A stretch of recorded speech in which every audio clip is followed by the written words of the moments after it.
Hello, David here again with O2 Performance and Recovery.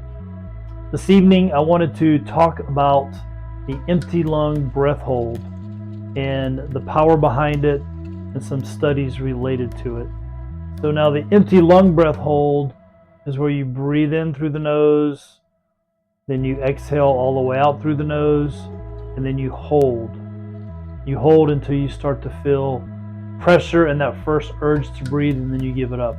In and out through the nose. The regular breath hold would be in and hold it. You can hold it much longer on the in, but when you empty the lungs, it's more challenging and difficult. But these empty lung breath holds have a real impact.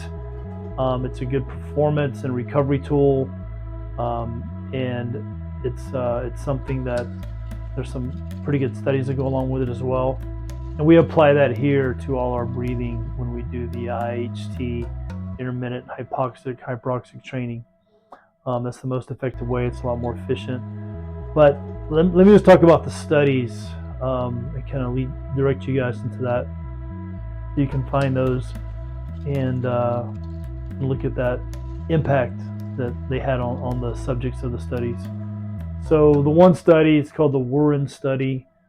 That one was done a few years ago, and I believe that was done in Ireland.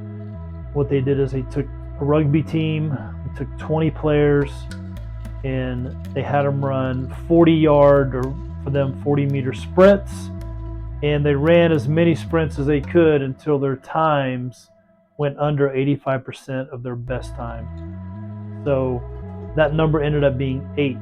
So if you average it out, 8 sprints until their time started to go below 85% of their best time. That's how they judged it. So what they did is they took those 20 guys, they divided them up. They had 10 over here on one side, and they had 10 over here on the other side. And twice a week, they had the guys come and do their 8 sprints. So twice a week for a month. So they had 8 sessions of 8 sprints. And then in the 5th week, they came back and retested. So the group on the one side, they just ran their sprints as best they could. Every session they showed up, good form, all that.